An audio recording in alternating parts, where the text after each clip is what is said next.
Welcome, everyone, to the 5 Tips and Tricks for Careers in Athletics. I am your host, Dr. Maury Mosovitz, with my all-time favorite, most wonderful, best of all times co-host, Jen Wow. Albanese. Hello, Maury. How are you? Hi, Welcome to the Jen. podcast. I Hello. know. Very exciting to have Yes. someone, Andrew, who's coming today, who has this incredible marketing background, has like a diverse group of clients from all different backgrounds in sports, and comes from the world of working in Sirius FM, XM. I need to be able to say that. There you go. Maybe we can get onto their platforms at some point.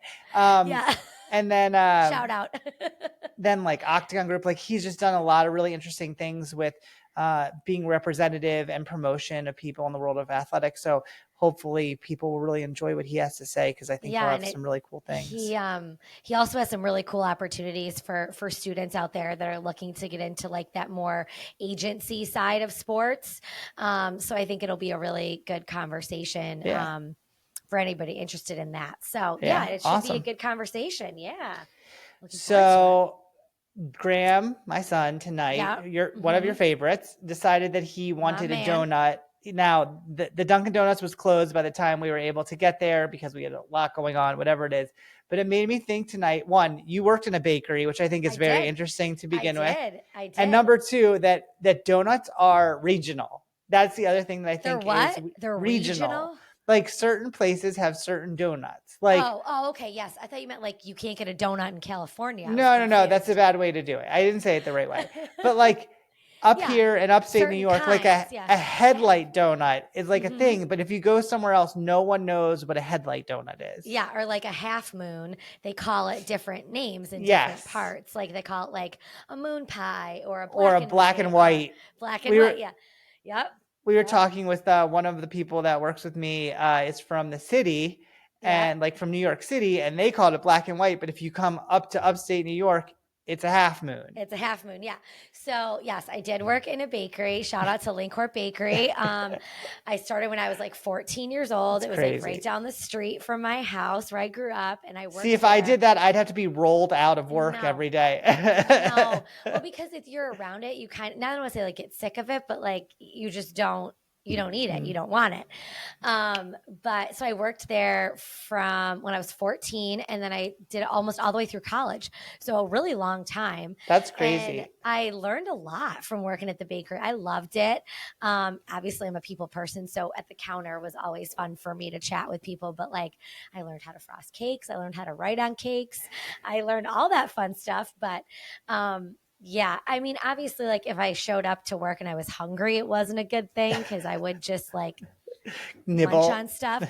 I was always the person like in high school that would bring the donuts to the party. Like I'd be like, oh, I'll bring half moons. There you go. I'll bring chocolate chip cookies. I'll bring, glazed donuts or jelly donuts or whatever. But yeah, I mean, I worked in a coffee place when I was really young, and I don't like coffee now. Like and I never Did you like it then, though? Did you like no, it then? I think I think it just turned me off to it by the end of it, because I was just like making so much coffee, and it was never something that I really loved. And I think that was kind of it. Well, I think for me too, it was like I always smelled like fried food when I left the bakery, because you were like, it was like a fried donut or like, you're cooking bread or, baking bread, not cooking, baking bread. But I like always like stunk. I had like that smell. So I was always like, yeast smell. Yeah. So yeah, it was fun, but yeah, Well, I'm sure that's also like where you got your like working with people and how personable the on-court persona that you have developed over the year. Oh yeah. Just the people skills that you learn from working in any sort of retail or restaurant, service industry type thing, like whether it's at your coffee place or, I mean, that's a skill that you learn real quick how to deal with people. Someone said like being a waiter was like the best. I can't remember who said that. I can't remember either, but yeah. But said like being a waiter was like the best job that it trains Eileen Pesca, like it trains you to be able to work with people. So no, it's a good example. Well, with that, all those jobs back when you grew up still help you today. It helps you. And I'm sure Andrew will point out some things that will be good to learn now that you'll be able to learn for the future when we get back from these messages. Bye. All Are you a loyal 5 Tips and Tricks podcast listener? If not, now is the time to start. Get all your info and fun content on the podcast by following us on all our social channels at @AthCareerPod. The 5 Tips and Tricks podcast is a part of Athletic Career Consulting. Make sure to reach out to us. The one-stop shop for everything is our website, www.athcareer.com. Remember, follow and like us on @AthCareerPod, rate and review us, and get all your info at www.athcareer.com. Okay, everybody, welcome back. Maury, would you like to introduce our guest today? Absolutely. Today's guest lives right at the crossroads of athletics marketing. With several years of experience in the world of sports marketing and brand partnerships, he builds a career around helping elite athletes amplify their voice, grow their personal brand, and form lasting connections with companies that reflect their values. As the founder and president of Athelo Group, he leads a dynamic internal creative team and manages a diverse roster of 20 professional athletes across multiple sports and leagues. From crafting detailed partnerships, recapped align the strategic KPI, to collaborating with players' associations and teams to ensure compliance and maximum opportunity, his approach blends data-driven insight and out-of-the-box thinking. He's passionate about consumer behavior, driven by a talent for uncovering unconventional solutions, and committed to empowering athletes to realize their full potential on and off the field. Please welcome to the podcast, Andrew Stalling. Welcome, Andrew. Hello. Thank you. Welcome. Thank you. We're really excited. They always make me sound so much better. So much better. No, it's well earned. And, Yes. we had a student of ours reach out that's working with you and said, hey, we got a guy that you need to meet. And we are super excited to connect with you and learn about all that you're doing in your world of connecting professional athletes and helping them grow their exposure and their experience. So we're really looking forward to hearing from you. Yeah, no, very much appreciate the opportunity. And I mean, kudos to both of you. I mean, this is such a critical and untapped area of focus just in terms of educating people that want to get into the industry, just because it is so broad. And, hopefully we can touch on that a little bit today, because I think even just from having many of, the students that come from your university and beyond that, step into our program from an internship perspective, I think they usually leave very eyes wide open, but in a good way, in the sense of, wow, I never thought that this was just an opportunity. Like, there are so many different facets of the world of sports and entertainment. And that's always something that, is probably going to bleed into my first tip when we get into it. Well, we don't want to hold you back. So get going. Go. Let's hear that first tip. No, I think it's critical to kind of have a very independently structured outlook on whatever it is industry wide that you're looking at. So, obviously our topic and focus this evening is really looking at sports and entertainment, sports business, sports management, sports, right?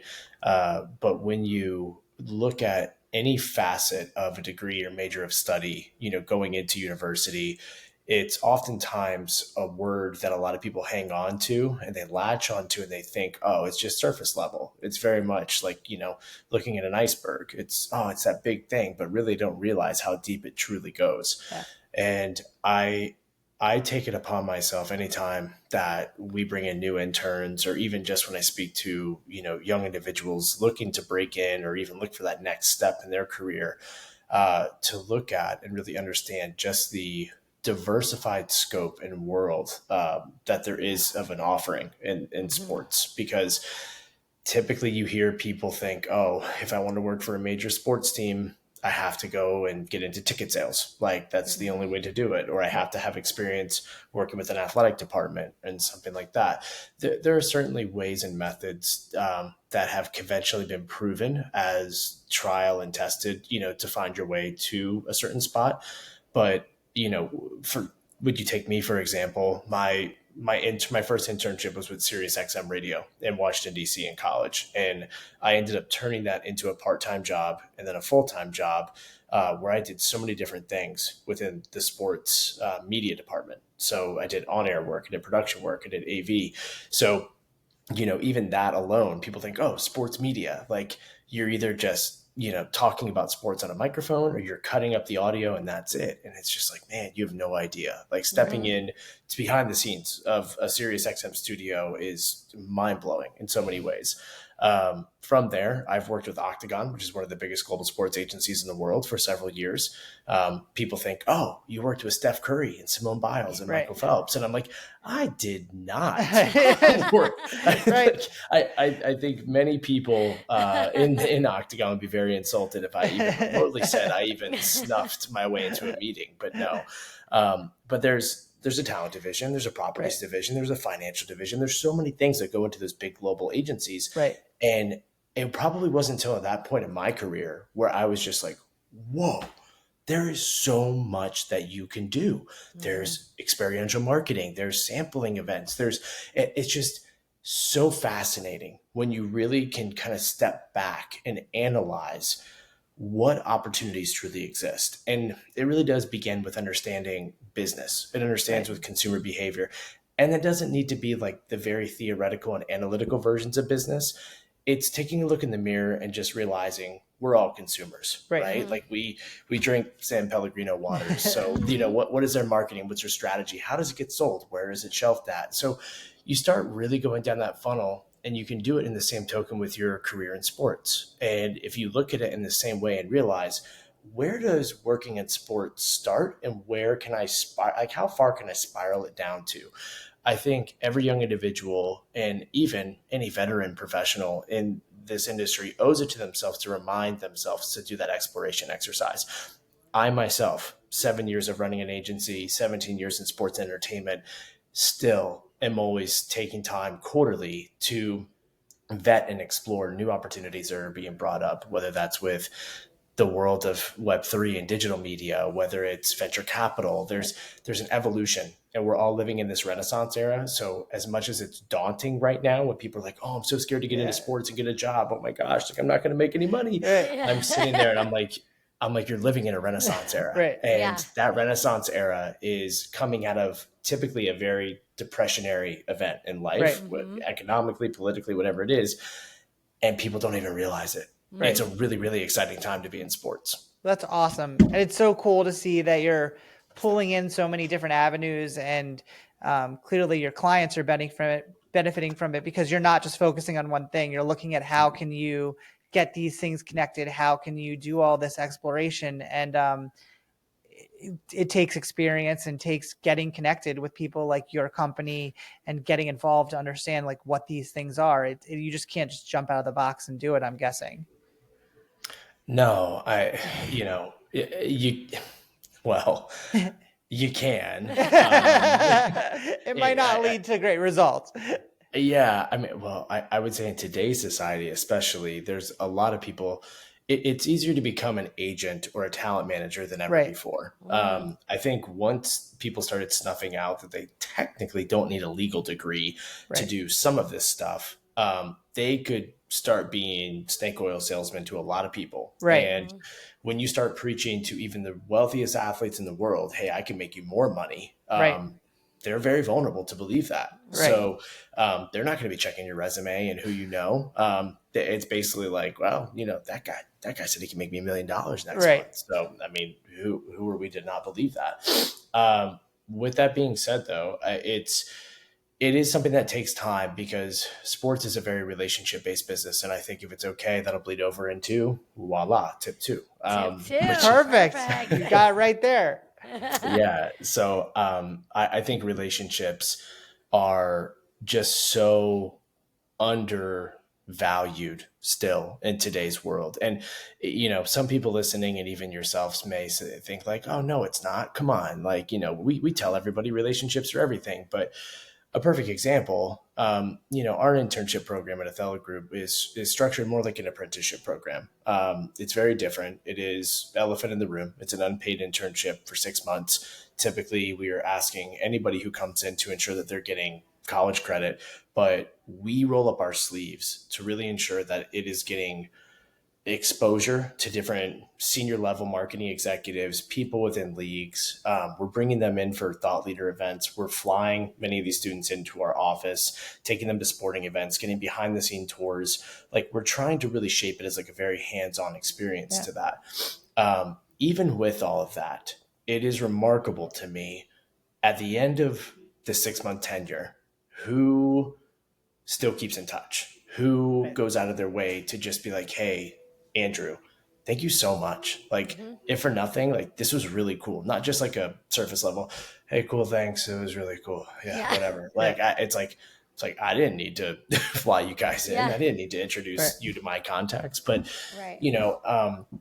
I think it's very easy in the era that, I might age the three of us a little bit, but I'm sure we're all in the same age bracket and say, like, it was a different generation probably when, our parents were grooming us and saying like, it was the yes culture, right? Like you were the first person in, last person out, no matter what. Like, it's just how that culture was. And I think that culture still is bled over into the world of like legal and, stuff like that. But, there's enforcements to those rewards if you can, stand the test of time. In sports, your incentives are, hey, I got you 2 nosebleed tickets to the Knicks game tonight if you actually sell 10 times more than any other junior sales associate this quarter. So it's different, but all of that is based in relationships. And, the number one thing I tell people when, they're like, oh my gosh, it's so cool, you've done so much. Like, don't get it wrong. Like, I'm 37 and I feel like I've lived a career that would make a 70-year-old cry. Like, I'm very, very lucky. I'm very privileged, but none of that doesn't come with the right people and the right opportunities that have given me those shots and understand and looked me square in the eyes when I've told them, like, in my heart of hearts, that I'm not going to let them down. I will do whatever it takes to find a solution. I will be that guy.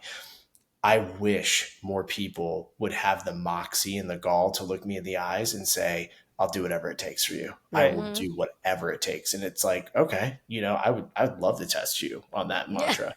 It doesn't happen. It just doesn't happen. It's different culture. Yeah, I would say it's a different, like you said, there's, the different generations. Our generation, yes, we are all in the same kind of age, area. But like this generation, I think it's like more of what can we do for them? What can they get out of us? And not more what can they do for us? And the relationships are so key. I think we've had people say that before, but like the way you just described it of like, that is like how you became successful is the relationships that you built. I think that's so key. And people like you said, surface level will say, oh yeah, I've got relationships, but I can look back. I think I have maybe 5 interns, and all the time that we've had interns that still keep in touch with me and follow up and see how everything is going and keep me informed on what's going on in their life. Like 5 out of probably 500 that we've had. It's funny. I was thinking the same thing, and I was thinking those people usually the most successful of the group that we've had in the past. Exactly. Like the one I'm thinking how different that is of those ones that have kept in touch, keep those networks going. And those are the people getting those bigger jobs.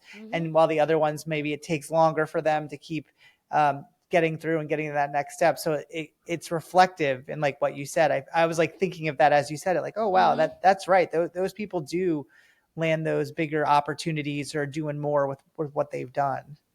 Yeah. I mean, it's something that it just seems so taboo, right? I mean, we talk about networking, we talk about relationships, and again, I just think back to my time when I was a 24-year-old at Octagon, leaving to go to my next job, and I was telling our senior vice president on one of the biggest accounts that we had, hey, I'm leaving, but please still like me. Like, can we still be in touch? Can I still, can I do a referral? And he kind of looked at me. He was just like, and I give him a lot of credit. I certainly know that he was not pleased with me leaving when I did, but I remember him looking at me and he was like, that's completely up to you. Like, that's your discretion. How you form and shape these relationships and how you so choose to stay in touch is completely up to you. And that always sat with me because, it is up to me. And depending on the output of how much I truly continue to show up and show out for people, no matter what the circumstances are of whether I burn them, involuntarily or anything else, it is something that we do dictate and hold the control of relationships in a big way. And it's a power move. Like it's something where we don't realize how much as a society that people like leaders. Like we poo-poo confidence. We talk about like, oh my God, they're cocky, they're this. Yeah. And there's something to be said for an over and abundant amount of cockiness. But I'll be damned, apologies, at times if it's not one of those things where we, in the end, want to be surrounded by confident leaders. We want to be surrounded by people that know what they want, regardless if it fits us or not. If you know what you want, nothing's more attractive, whether you're an employer, whether you're a spouse, whether you're a friend. Like it's something that, in today's society, knowing and kind of being able to have that, not control is the right word, but just having that self-awareness and confidence, it's just often overlooked so much. And it's something, if you can develop that trait earlier on, you're going to be set up for success tenfold. Awesome. Absolutely. Great tip. Okay. Time for number three. Yes. Number three. I always tell people being proactive is the number one tool that you can equip in your arsenal.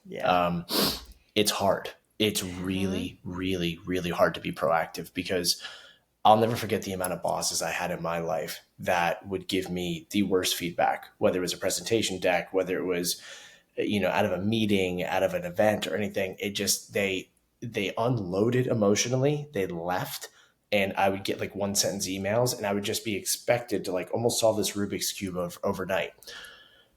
Those now are some of the best bosses I've ever had, because they put me in a position to independently manage and problem solve very quickly. It's hard because I think you talked about it a little bit, Jennifer, from the beginning. It's like, what are you doing for me culture, right? Which let's give the society a bit more credit. It's not everybody, but we see it more often. I think is a fair assessment. Absolutely. With that being said, it is one of those things where when you step into the workplace, when you step into a job interview, one of the things that I look at, because I'm always our final interview in the interview process, and I address the room from the very beginning. I say, I have looked at your resume for a total of 12 seconds max. I've skimmed it, and I have a page of notes from the people that have interviewed you. I have looked at it for 4 seconds max. What I want to make sure and I understand is what I can do for you in this internship that's going to be able to accelerate you to the next level, what gets you excited and what makes you tick. And typically you can tell in 15 seconds from that who is going to put up their feet and relax the rest of the interview and just coast and think, I got this, or they're going to still keep it very dialed in, very respectful, very professional, but they're going to turn what is basically a defensive mode into an offensive mode, and they're going to turn around on me, and they're going to come at me with 20 questions and asking this, and how could you do this? Do you do this? And those are the people I love. Even if you've had 3 rounds of interviews and people have answered all these questions 10 times over, I have done over the years, humbly, at least 50 podcasts, probably 35 keynotes, like all these things. I'm no expert, I'm no wizard, but I'm also not hard to find. Right. You Google the name, you can see something I did on YouTube. Even if it is 4 years old, you can pick up on it by now. I'm pretty long-winded. So bringing some of that to the table and being able to apply it in a proactive manner is so undervalued and so easy at the same time. For someone like me, I always look for that. And I know many of my peers are the same way. Some people just want worker bees. That's fine. But being a worker bee comes with that much more of a moxie and acceleration factor to success in an efficient way. If you're the worker bee that is constantly curious and you're looking at ways to not only elevate anything that you're doing in a silo of success, but by bringing the village with you. Yeah. And that proactive nature, by addressing and looking at problems 10 steps ahead, is so difficult to find, at least for me. Jen and I actually were doing an interview, and it made me think about what you said, is that there was a young man that just said, went so much deeper, knew about our organization, was saying things about questions. And I mean, it was Jen's interview, so I don't want to take her thunder. We're in that mode right now, and we've done a couple the last few days, and you're like hitting on every single point that we were talking about of just, it sets them apart if they are curious. I love that. That's that point of like being curious, and it sets you apart. So it's great. It definitely was a difference between the person before them, the person after them. That was just like, well, this is a blanket, easy statement. They could have probably found it on our website, like some things that they wanted to answer, to a person that was like, well, I have a really specific question, and this is something that I'd really like to get out of being a part of your organization. I was like, wow, that's a really strong like all of us response. in the room like woke up like, whoa, okay, this isn't just a ChatGPT response that everybody is giving us, I mean, it was good. It was good. No, that was awesome. Well, great tip. Number 4, we're getting down to the end here.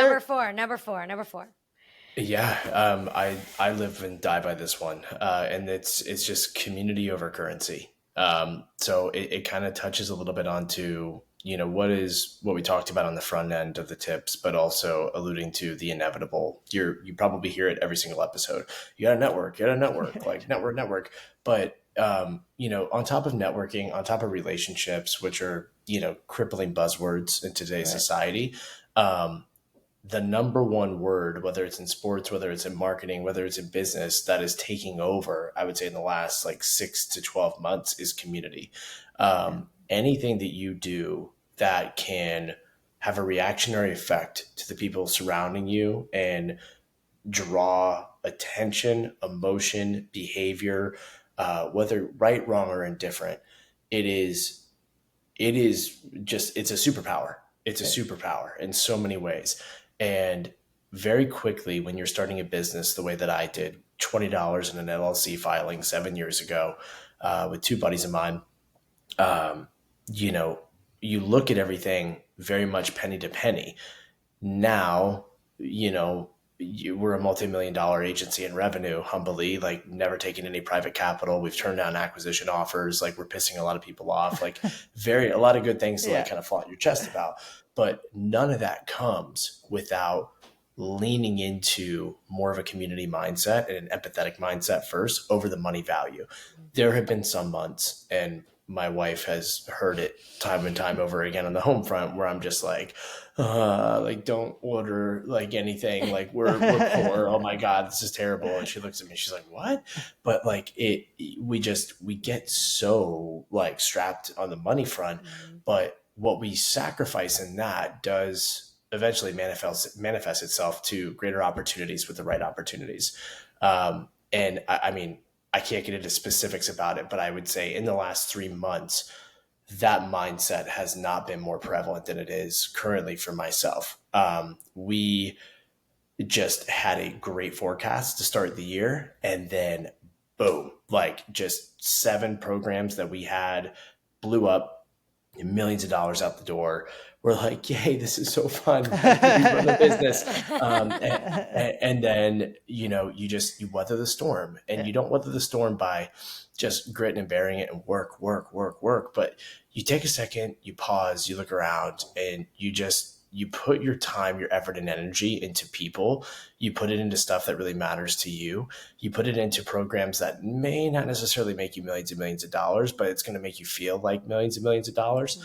And those moments do come around. They absolutely manifest themselves. And I'm a big believer in that. Like, I'm not super spiritual, religious, or anything like that, but I do feel like at this point in my career, my life, there have been so many moments where I took a step back to get out of the rat race, and I just repositioned and recalibrated my focus to things that really meant a lot to me, and it meant a lot to people in my life, and things that could affect a lot of people.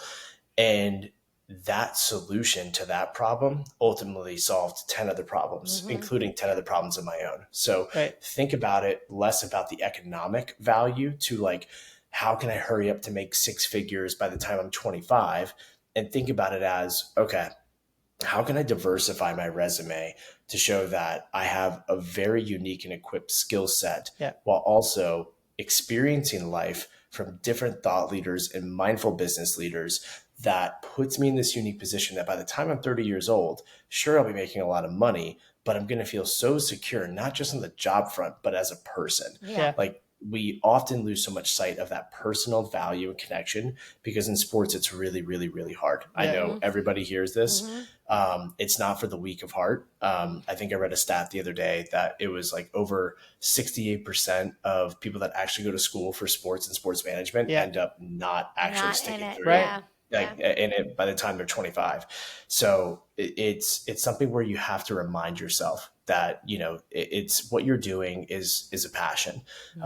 The same way that nurses do what they do, the same way teachers do it. You know, they certainly don't always do it for the end goal of making tons and tons of money. It's, you have to find that emotional connection to what it is that you're doing. And that's driven a lot typically by community. That's awesome. It's just love planting that seed, getting that group. And that's definitely a way to say it that no one else has before on the podcast. So we definitely appreciate that, because you're right. People hear that word networking all the time, and it's such a different thing between that and building a group around you that can be a stable force for changing your life and developing your career. So what a great tip. So awesome. So good. Jen, you ready? I'm ready. All right. The last one, Andrew. So what do you know now that you wish you knew then? So what do you know now at this point in your career that you wish you knew when you first started? It's only going to get harder. And, and, you know, I mean that in not like a debilitating scare tactic way, but it's not just your career that's going to get harder. Your life is going to get harder. Yeah. And it, you know, whether that is, you know, marriages, kids, houses, deaths, anything, there's so many circumstances that do present, let's call them hurdles, humbly, right? That we all have to kind of overcome in order to make it to, you know, what we deem the promised land of retirement, 50s, 60s, 70s, which, like, you know, we're all kind of staring that in the eyes now. We're like, oh God, that's sooner than later. But I know. But, you know, it gets harder. And at the same token, nothing's going to change. Like, the work will get harder. The opportunities are going to get harder. But in that same token, the rewards get sweeter. And they don't get sweeter just because of what you're rewarded. It's the lesson that accompanies the reward. And it's very much like modern day, you know, I say this, none of these kids were probably even born in the 90s who are listening to this, but it's like 90s, like ABC sitcom and Nickelodeon reality shows. It's like, oh, here comes the hook at minute number 24 of the episode, like of the 30-minute episode. It's like, oh, wow, like we learned a lesson today in the outcome. There's the lesson. There it is. Right. But it is life. Like it genuinely is, you know, accompanying like these outcomes, these rewards, these bonuses, these gifts, and people, like, they want to celebrate. Like, I get it. I have had so many huge wins in my life, far more than I care to ever elaborate on, and I will take it to my grave. But for every major win, I've had probably 20 to 25 diabolical losses, like stuff that just cripples me in so many ways. And you have to understand that there is balance. And I will also go on the record to say that even with all of these like good, bad rewards, everything that comes with it, it does go back to a key word that I still myself struggle with as a business owner, as a husband, as a father every day at 37 years old. And that's balance. If there is anything that anybody can take away from this, it's please, please, please, please, like, be selfish in the sense that you don't need to be on your phone all the time. You don't need to be checking emails all the time. Like, make time for your friends, make time for your family, make time for yourself, because it is a catalyst in so many ways, and it definitely affects your mental, your physical, your relationships, everything. So, you know, again, I say that from a very intimate space in my life where I still struggle with it, you know, and again, I'm very happy, I'm very successful by technicality, but, you know, for as much success as I've had professionally, I still wish I had more success in a lot of other areas of my life that I look forward to finding still. But again, we talk about where's the reward that Yeah. comes with the Yeah. lesson? Like, Yeah. you know, Yeah. I'm still seeking those the Right. older that I get. Well, Yeah. awesome. Andrew, it's been such a pleasure having you This on. was Thank you so so much for great. sharing it, all your insight, and just all the things that I know anyone listening to the podcast is really going to be able to pick up and appreciate. So thank you for that. And with that, we'd love to share. Do you have anything coming out or things that our listeners should be looking for and down the pike for you guys? I don't think so. Follow us on social media at Awesome. Athelo Group, www.athelogroup.com. Definitely sounds like there's internships that you're offering out there that people could definitely pick up on. We are. Typically, our internship program like I said, 6 months. So we start Awesome. January 1st to July 1st, and then July 1st to December 31st. So Awesome. Recruitment periods are typically 3 months before those windows open up. So Awesome. Feel free, send your resume, media@athelogroup.com. Thank you. Awesome. That's so great. But yeah, this was such a good conversation, and really appreciate you taking the time to chat with us, and everybody for listening. And make sure you follow us on our socials as well at Ath Career Pod, and on all of your podcast platforms. New episodes are every Tuesday. So thank you so much. Thanks, everyone. Okay, bye. If you like the 5 Tips and Tricks podcast, make sure to subscribe on your favorite podcast platform. You can rate and review us, including questions that may be answered on future episodes. The 5 Tips and Tricks podcast for careers in athletics is part of Athletic Career Consulting. Check us out at www.athcareer.com. Don't forget to follow and like us on your top social media platforms.